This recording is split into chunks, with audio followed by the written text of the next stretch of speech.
And we are recording with the one and only Miss Clare Lopez on Saturday, May 20th, 2023 at 5:17 p.m. Eastern Time. And I believe we're talking about an article of yours, the Chinese Communist Party's biological weapons program. And while I rudely post the link on my phone, could you maybe please dive into this topic, Miss? And I've obviously, as always, in the description are the links to Miss Lopez's writings and her Twitter. Please go follow her. Please don't make me look like an idiot. Go give Claire some love. Miss Lopez. Thank you, Tommy. Thank you. Great to be with you again, and thank you for highlighting this article of mine, this topic. I've written a number of pieces earlier. A couple of them, our mutual good friend, Dr. Robert Malone, was gracious enough to publish at his Substack. One of those was about the history of the Chinese Communist Party, PLA, People's Liberation Army, offensive biological weapons program. And the other one was about how Americans, public health officials, leadership figures in the government and so forth, got pulled into, in particular, gain-of-function research in collaboration with scientists like Xu Jingli, who heads up one of the laboratories at the Wuhan Institute of Virology, but with people like her, over a period of years, lured in to provide funding, lots of funding, often channeled through the EcoHealth Alliance NGO of Peter Daszak, headquartered up in New York City. But also the collaboration of technological expertise over the years, and this goes back literally more than a decade. This collaboration, and by that we're talking about places like the University of North Carolina, Chapel Hill, with Dr. Ralph Barrick there, an especially close relationship between him and the Wuhan Institute of Virology and the lab headed up by Xu Jingli, or the Galveston National Laboratory down in Texas, also under the former director, now retired, James LeDuc, a close relationship with the Wuhan Institute of Virology.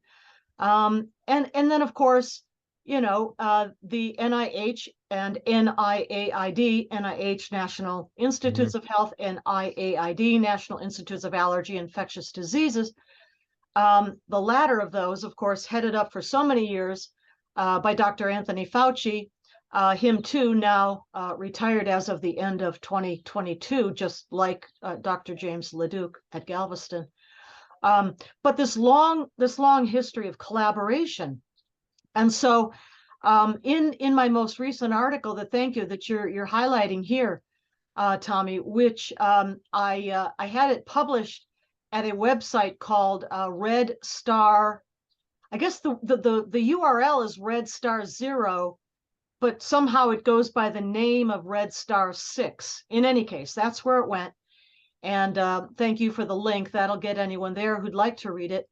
And that article just a couple of weeks ago, published early May here in 2023, was to sort of document, and this is all open source, it's to be found with some searching, on the internet, to document the many, I guess what I would say, what should have been heads up, warnings, red flags along the way, certainly by 2019, mid 2019, no later than fall 2019, that there was some kind of a virus spreading throughout Wuhan. And my question was, given this information that we know now, that the intelligence community had, and also through them and through, Dr. Anthony Fauci and those working with him, the White House Coronavirus Task Force had the information.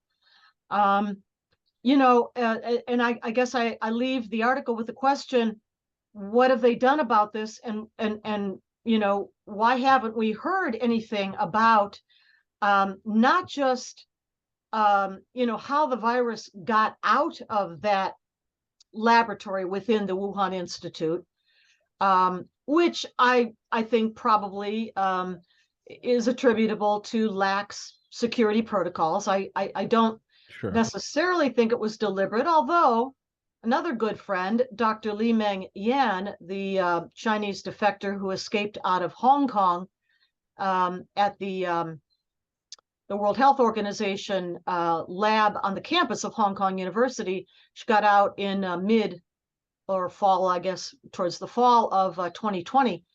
She is convinced that the release of the virus, that is the SARS-CoV-2, out of the Wuhan Institute was deliberate. Now, we just don't know, and I'm going to say that I don't take a position either way because I truly We don't can't know. now.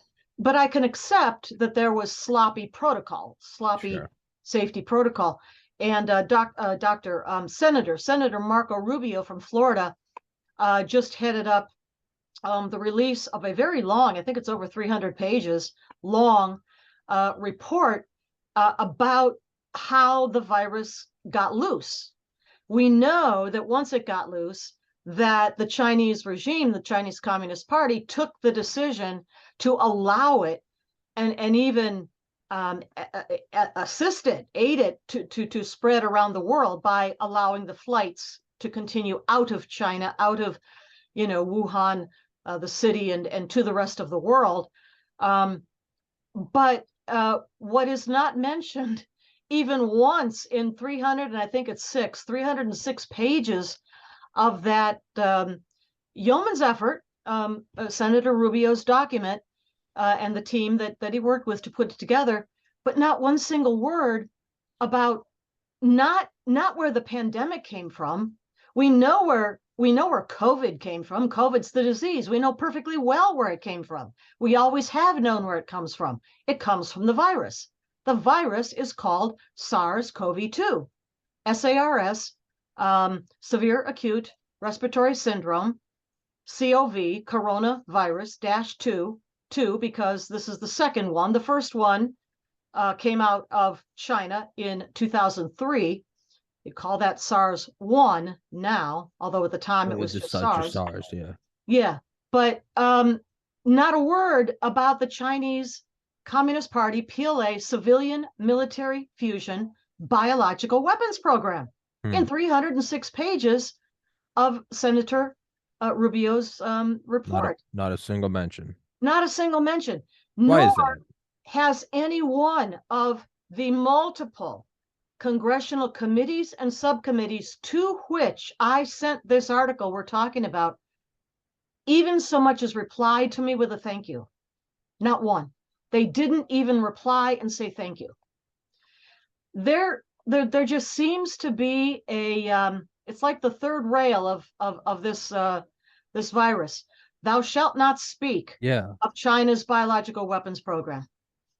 Why is that? So I mean, I think don't know. That's the thing. I just do not know. So when I look at something like that,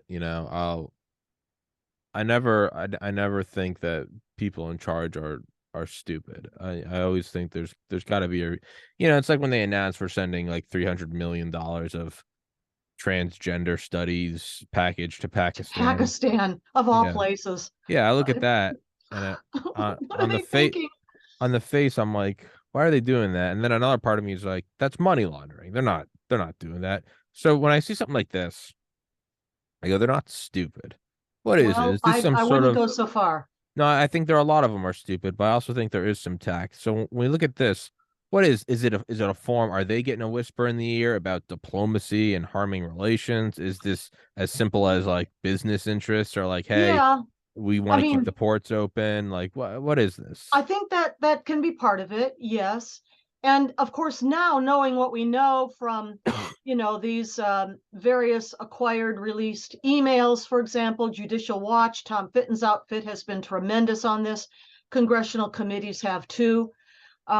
With these emails, we know now that these various people that I've mentioned, like a Dr. Ralph Barrett, like a Dr. Anthony Fauci, and their organizations, have been channeling funding, even going around bans on funding. For example, that President Barack Obama put in place, a ban on any more gain of function funding back in 2014, and they figured a way to go around it.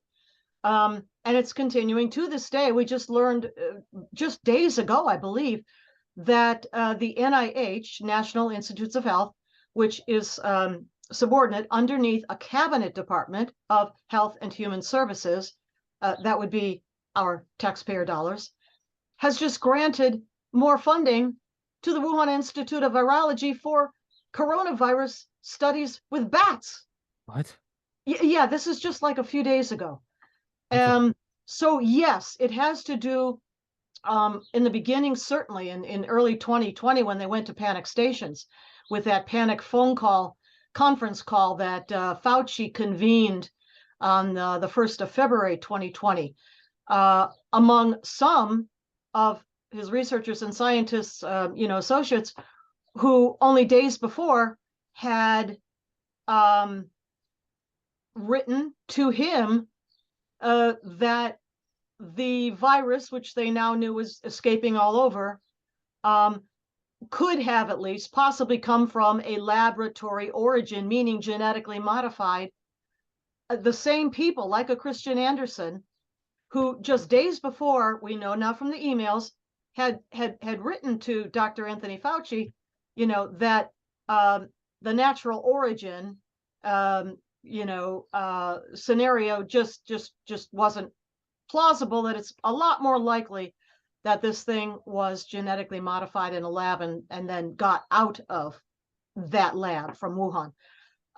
Convened in panic an emergency conference call the 1st of February, and boy, oh boy, right after that, in lockstep, everybody fell in line.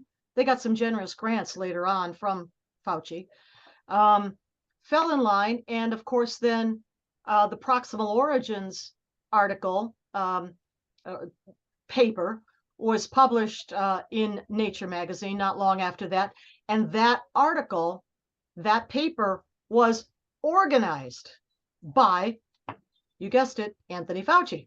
So covering up their own complicity in the gain of function research that certainly China had for many decades.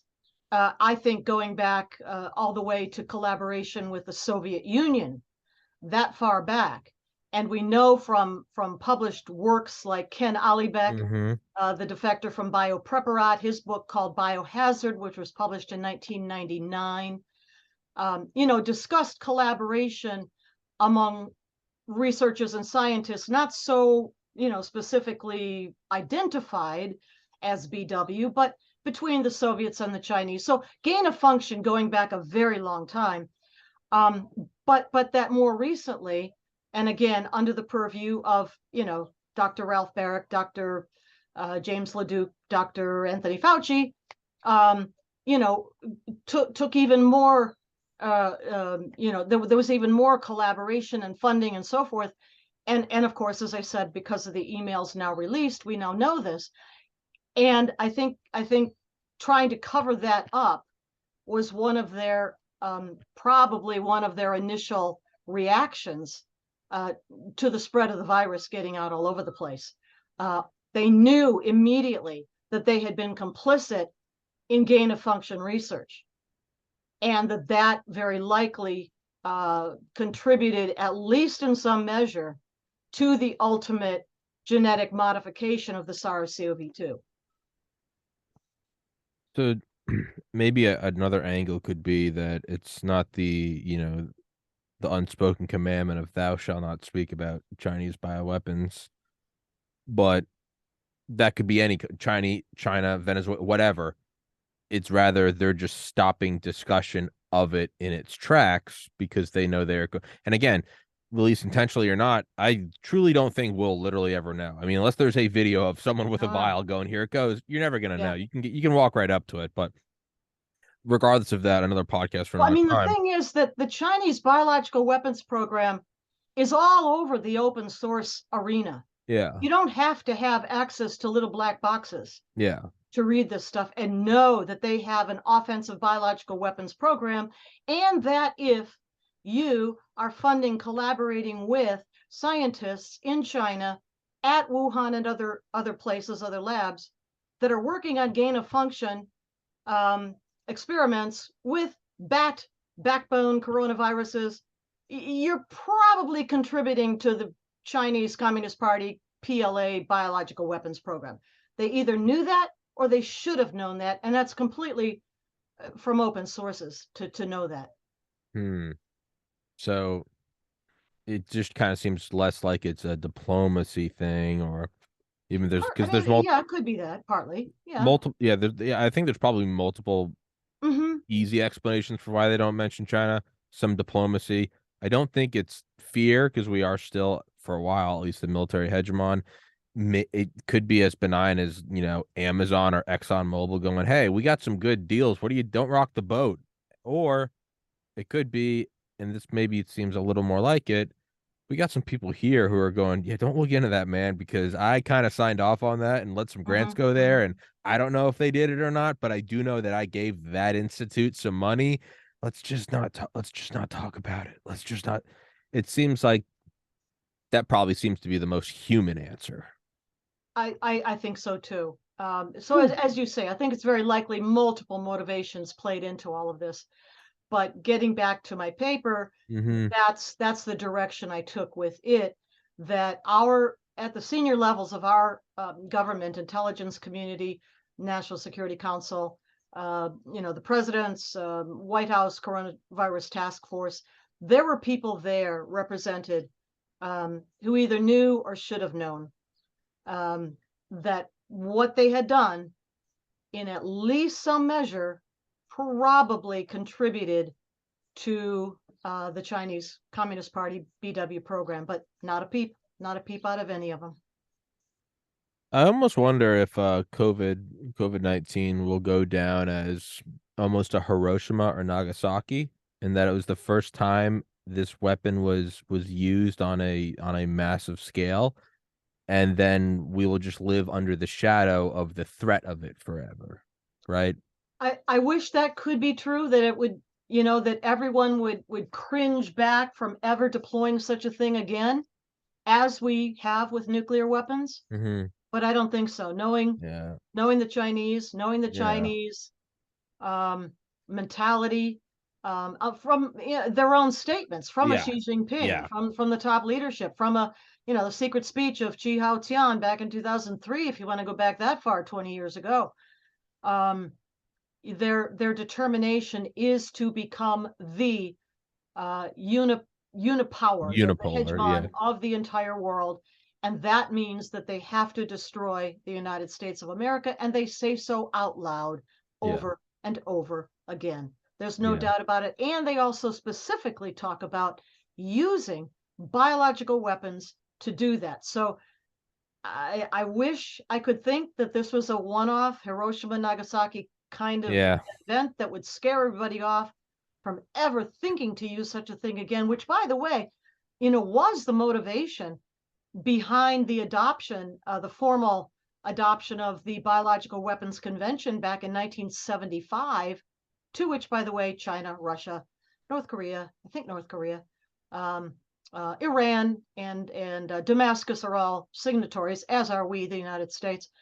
Um, but of course, President Richard Nixon, even prior to 1975, the formal entering into force of the Biological Weapons Convention in 1972, at the height of panda diplomacy with President Richard Nixon and Secretary of State Henry Kissinger at that time, um, forswore any kind of offensive biological weapons program, which we, the United States, had Mm-hmm. and developed, in the decades prior to 1972. But in 72, said no more, destroy everything.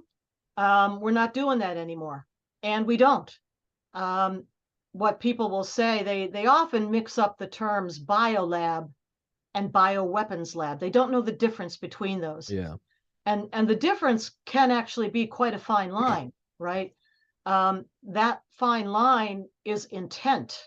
What do you intend to do with what you're doing, your experiments? And under the Biological Weapons Convention, it says very clearly that if the purpose of the research, the experiments, the intent is to develop prophylactics, therapeutics, vaccines to the benefit of human beings, then that is bio-research, biosafety research, biodefense research, but it's not bioweapons. But if the intent, the purpose from the get-go is to create a pathogen, develop a pathogen, a biological weapons agent that would harm or kill human beings, that's the definition of biological weapons and biological warfare. Hmm. Can you maybe go back to the what you said prior about just a couple of days ago, a new batch of funding to coronaviruses in bats in China? Yeah, sorry, I don't have that article in front of No, me, you're good. but I remember reading it. But it was an NIH grant, and it is for the study, I believe, Wuhan Institute of Virology, for the study of bat coronaviruses. If you want, I can try to find it here real quick. Let me see if I can pull it up. And that was just a so that's absurd. It's one thing to find out that, we were funding the Wuhan Institute of Virology, but to continue to fund it now. I mean, what in God's name is the explanation for that? Is it a bloated bureaucracy? Is it nefarious Well, intent? Uh, you know, okay, so I guess two developments. There is a mentality, I guess you might call it, among world scientists and researchers who are a kind of a club, maybe. They're all working on many of the same things. They meet each other and talk with each other at conferences, share papers with each other, share research projects and funding with each other. And it's a world apart. They don't necessarily always think, well, maybe I shouldn't be doing this research. What if it causes harm? What if it gets out? What if it hurts people? No, it's more like, I've got this brilliant idea and I just have to do this. And it's maybe they have good intentions. It's for the betterment of mankind. yeah. Um, but they're so driven by their own their own projects, Mm, and looking for that breakthrough or that claim to fame or whatever it might be, that they often just want to disregard any kind yeah. of guardrails. Okay, let me go back to about 3 days ago. That would be Wednesday of this past week, meaning May 17. And on that date, the NIH took the Wuhan Institute of Virology off of its list of facilities that can conduct animal research with US taxpayer money. Okay. Now, the story that had come out before that, and maybe which caused such an uproar, was that as of late April this year, 2023, that is, just a few weeks ago, Yeah. the Wuhan Institute was at that time still eligible to receive animal research funding. Now there was an outcry. There was a quite a outrage at learning that they were still eligible, and that maybe prompted 3 days ago NIH removing the lab from its list of facilities that could receive funding. So it's a 1-2 situation here. First, they were allowed to receive funding, and then they were taken off.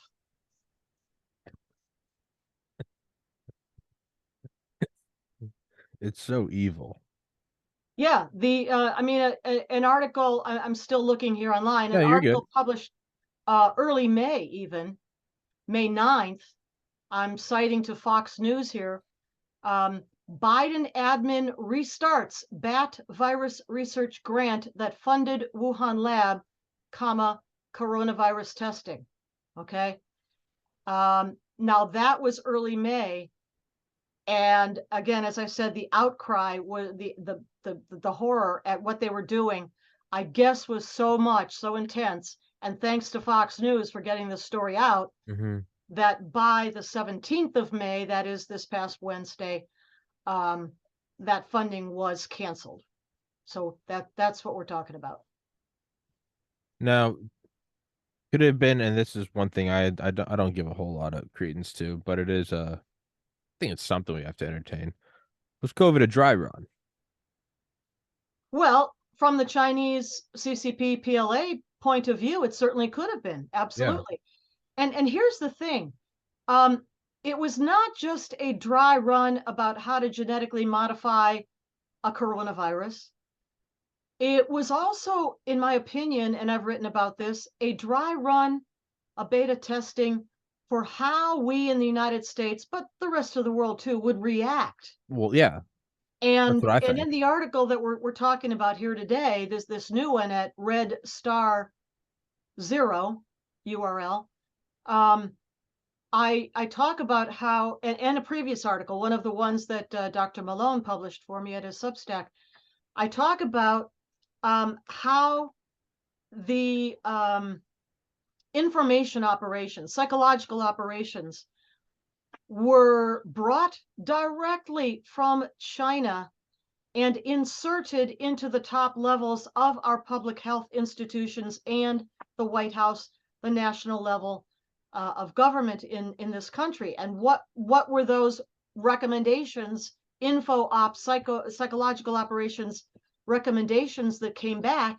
Well, they were, wow, look at Wuhan. They're all shut down and they got a grip on this thing. And they're going to defeat the virus in the next 2 weeks or something to that effect. Well, who brought that back? Cliff Lane brought that back. He was a deputy assistant to Dr. Anthony Fauci at NIAID. He went in February of 2020 to China to fact find, and he comes back and he says, hey, you know, they're wearing masks. They're wearing 16 masks, actually. And they're distancing 6 feet apart from everybody. And they're welding people into their apartments. And he brought this back. And Fauci inserted it into the White House coronavirus task force. And Deborah Birx was then named the the envoy to the United States, the governors of all of our states, to carry the messaging that came directly out of China. Psychological operations, shut down your economy, shut down your schools, shut down everything. She was the lead on carrying that messaging, which was pure info ops, Chinese Communist Party, to all of our country, to all of the states. Now, all of the governors did not follow that. Or at least after the very beginning did not follow that advice, but a whole lot of them did, and on down to mayors and local level, government officials. It was pure China psychological operations, and they figured out how, without deploying a single tank, plane, ship, or troop, they could shut down the American economy. They could keep our kids out of in-person learning in school for 2+ years. Mission accomplished, right? Yeah. I guess, yeah. I mean, is it cover that it also damaged China? Well, I mean, think of their mentality. The Chinese Communist Party leadership of China, doesn't give a hoot About the Chinese for people. what happens to the Chinese people. Yeah. And with 1 point whatever it is, 4 or maybe fewer than that now. I think it's higher. No, it's less. It's much less. Oh. Their population, another topic, another day. Their population in China is going off a cliff. because of the one-child policy for so long that murdered all, aborted and murdered through infanticide all the girl babies. But that said, it's a lot of people over there still, and the Chinese Communist Party doesn't care about them. And they don't care how many of them are affected or die. They couldn't possibly care any less. So then I guess that would be cover. So Like, oh long yeah, as they damaged remain us in too. power. Yeah. Is there a And silver they lining got to us any? to copy them Yeah. instead of us sharing the ideals and principles of a free market economy, democracy, individual liberty. With China, they succeeded in bringing their Bringing totalitarian China to model of us. top-down government to us, and we fell for it. And they didn't even have to bring it. We adopted it. We By did. messengers who brought the information ops over from China. Yeah. Well, then that's how it happened. So if we take this thesis, then everything we're saying in the last couple of minutes, and it worked, then they're going to do it again. Well, that's my point. You were saying maybe this is a one-off, maybe this is a, Hiroshima and Nagasaki, and these are the reasons why I'm saying I don't think so. They're going to do it again. Sure, they got away with it, and caused a great deal of suffering and damage to our economy, to our society, to our students. But we're still kind of standing, wobbling, but we're still standing. Why wouldn't they try it again? They got away with it completely the first time, and our leadership won't even talk about it. Yeah. Not only won't do anything about it, won't even talk about it. So then they're gonna. I mean, how soon can they take another bite of the apple? I mean, because if it's too obvious, there will be. You would think, you would almost hope that there would be military repercussions, right? I mean, you find out that this was intentional, and they do it again. You're gonna just go open war. What the Chinese regime fears the most is that we of the United States and the West would cut off commerce and trade with them. Yeah. Impose such stringent trade restrictions on trade with China that they really would suffer a blow to their economy. That is what they fear more than anything else. They don't fear our military. Yeah. I mean, high heels and lipstick, why should they? But they do fear Trump era, kind of trade sanctions that could really damage their economy, because they're an export economy. Yeah. They're not yet a domestic consumption economy in the main. They're more of an export economy, and they have to keep that going. So they fear losing that or damaging that the most. Do they know that? Why we ought to reinstate everything Donald Trump did. Well, no, yeah, and you and I are on the same. You're preaching to the choir. You and I are on the same page as that. Then what does it take to get? I mean, do they know that we are so dependent on them for cheap manufacturing, and how much of a for well over a century, probably 2 centuries, that big business in this country controls Congress.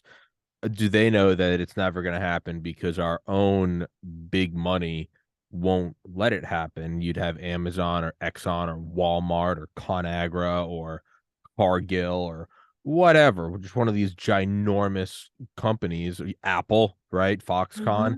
I mean, you have every big business in this country going, we need that slave labor. Don't you dare break off commerce. And then if they don't get commerce broken off, and if they don't fear our military, this is just going to happen again and again and again. Well, it is. I think it's incremental. As we've talked about here, it was a dry run, a beta test, if you will, this time, using the biological weapon, the biological pathogen of the SARS-CoV-2. But if we read Peter Schweitzer, listen to Peter Schweitzer's interviews and so forth, red-handed, his book, about what he translates as elite capture. Yeah. The Chinese regime is pretty confident that they have captured many of the elites of so many of our institutions of society, from academia to the media, to the military, to the government, obviously at every level. Obviously, did I say media, social media, academia through different programs, Thousand Talents and so forth, Confucius Institutes. They've already captured our elites, too many of them, through elite capture, this tactic, and undoing that is difficult, and it's going to take a while, especially if we don't want to talk about it. Yeah. So if you and I know all of this, and we're talking about it on a podcast, clearly it's not classified. No. Is there no counter to it? I mean, when you look at the size of the U.S. military, and I know these are all non-military options, but my point is like we so clearly will put everything into this. You know, a Sputnik moment, we reverse course or we change course. It almost seems like we're just watching this Happen in front of us. Yeah. but in slow motion. We're watching an iceberg, Right. not even coming towards the Right. Titanic. We're watching an iceberg move at a centimeter a year towards a Right. mountain. And The we're zone just of ablation of a glacier. yes, and we're just Very I mean, slow. is it a deeper philosophical thing? Have we been on top too long and we're all kind No, of it's pure crass advantage, be it money, which is a big part of it, or be it recognition and advancement in one's field. But I will say, that there have been and are continuing some steps to counter all of this. We are building, for example, the very advanced high-end chip factories yeah. here in the United States. That's Yeah. taking place. Um, the Thousand Talents programs and also Confucius Institute programs are being exposed, and those involved in them exposed, and in some cases even consequences for not being honest about where funding is coming from. The expelling of Chinese from these overseas police stations, which we haven't even mentioned, these police stations that now we know have been located in multiple cities across the United States, including New York, Chicago, Los Angeles, somewhere in Nebraska, but I don't know which city, Texas, multiple of these police stations now getting attention.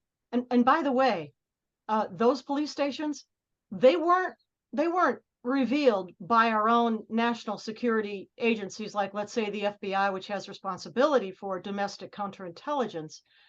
They were revealed by a company based in Spain, a non-governmental organization called what is it? I don't remember the exact name. Defenders. They're the ones that expose this, because also there are these Chinese police stations all over Europe, dozens and dozens of them. So there are steps being taken, is what I mean to say. Mm. But slowly, and it seems almost reluctantly, like, well, we to talking to the Chinese, I'm so sorry, we have to do this. We have to Yeah. shut down your Confucius Institute and your police station. We never would have done it if those horrible people in Spain hadn't revealed this. But now we're kind of forced to. It almost feels like it's a reluctant response, doesn't it? It's better than nothing, but barely. I mean, you don't you want to be isolationist, and then you realize you got to go fight Hitler. But you don't say we didn't want to do this, but look, Hitler, we got to come in. No, you go in with the force of God and you bomb them into oblivion. There's this, we don't. I'm sorry, we got to do this, but like it's so the message is the way what is it? The medium is the message, Marshall McLuhan. Marshall The McLuhan. the way we're saying it is itself the message. Oh, Hmm. you're gonna Hmm. shut them down. But I don't want to. I'm sorry. I know it seems right. I mean, at that point, they don't need them. Shutting them, but the very Well, manner and in they're which you're popping back up apologizing. again, under different names. Yeah, Confucius Institutes, I mean. but you They don't just even need to. reestablishment, but we're not Confucius, and we're something else now, But different you, name. yeah, but you don't even need to. The very manner in which you are Yeah, apologizing and you're right. slinking into it, it almost shows like you don't need to build another one. You've won. Yeah, yeah. Elite capture has succeeded in too many cases. So I need to run and become president, right? And just go as hardcore as I can in the opposite direction.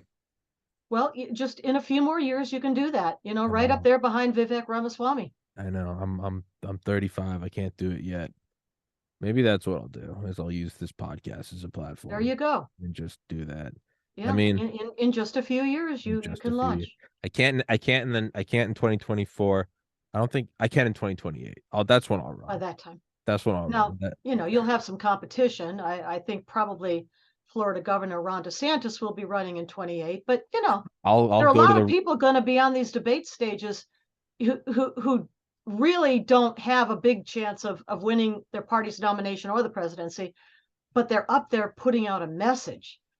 For example, I think that's Vivek Ramaswamy, for yeah. example, and that's Yeah. very well worth it. Yeah. No, I'll just go to the right of everyone. Whatever your point is I'll go farther right. And if There it you go. works, it'll Attila the work. And if Hun. it Here he doesn't, it'll comes. done it. Yeah. I'll do the opposite of if you're not left of Mao, I'll just go farther right. There you go. And whatever happens, happens. I mean, is there any silver lining to any of this, Claire Lopez? Well, I guess the last point we were making here, and that is that there are, Our steps. instances of pushback. There is an awakening. There is a realization, at least in some quarters of Congress, for example, but other places too. NIH, rescinding that funding, or rescinding the permission for Wuhan Institute to be eligible for funding. These are all good signs. We need to, mention them and applaud them and ask for more. Yeah. Yeah, slow and steady, I guess. I guess on a final thought, and I've often thought about this, is if you look at Chinese police stations or TikTok or the Club K missile systems and how deep into our country they are, my rational mind would say we're probably that deep into their country. And is this Mm-mm. no, okay. Oh no, not All even right. close. All No, right. Well, no. there goes my point. Well, my I point mean, was gonna you know, be is every country so saturated with every other country? Is this U.S. maybe a government police stations in Beijing or Shanghai? no, that's fine. I Yeah. don't think so. But we also have military bases all around those countries. So, I mean, are we, what my point is like, are we almost reaching the, no pun intended, this Chinese finger trap kind of global situation where everyone there's just so overlap, like a ball of rubber bands that it might be that there is no extricating. Everyone is pulled into everyone else. And is this Well, maybe a no, new we know what paradigm of side we're humanity? on, and we look to our partners, friends, and allies to join with us on that side, the side of liberty and individual freedom, free Yeah. market capitalism. That's distinct and different. And we look to our friends and allies and partners and any more who'd like to join us Yeah. to be part of that, the free world. Yeah. Against tyranny. And we see, the forces of tyranny, China, Russia, Iran, North Korea, Venezuela, Cuba, Damascus, aligning on the other side, the side of tyranny and oppression. I Yeah. think it's quite clearly drawn, the line between us. Yeah. It could be like the least exciting and interesting answer of it all, and it might just be these things happen at glacial paces. The China didn't do all this overnight, Yeah. and our response won't be overnight. That might be the answer. But Is we like, do need to pick up the pace, I would yeah, no, say. I'm with you, but that might be the answer to all of it. Is like, yeah, it's it's like galaxies.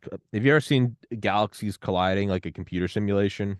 They Well, yeah, Hubble Space Telescope kind of imagery. Yeah, Yeah, yeah. it's Well, fascinating. there's simulations of like like the Milky Way is gonna collide with Andromeda in like a billion years, and you see the simulations, and they come and they fly at each other, and they spin apart, and the grav and all that stuff. But Hmm. every frame of that digital simulation is like 100 million years, but you don't Yeah, think about it, yeah, right? yeah. So it's like seeing a time lapse of I hope geologic. it's not going to take us that long to ensure that the free world survives and our enemies of tyranny and oppression do not. Yeah. No, I'm with you. I'm just wondering if that's, I'm not saying this is what I want. I'm just wondering if that's what the case is. Are you and I maybe looking at this thing that is happening, but it's happening in super slow motion? Well, that's one of the reasons I thank you and others like you with podcasts and radio shows and TV programs that help to broadcast these topics and explain things and let the broader audience understand what's going on. So once again to you, thank you. Well, thank you, Miss Claire Lopez. And as always, it's a pleasure to hang out. I do love hanging out with you. I do love having you on. And yeah, guys, please go in the description. Please go follow Claire. Don't let my inadequate interview skills shield you from the true brilliance of Claire Lopez. Go follow her Twitter. You can get right to the source. You don't need me as a middleman. And yeah, I think that's it. Miss Claire Okay. Lopez. Thank you so All much. right. Thank you, Tommy. Yes, Catch you next ma'am. time. Yes, ma'am. Guys, thank you so much for watching. Everybody take care. The mask isn't going over there. Miss Claire Lopez, thank you so much. Take care, everybody.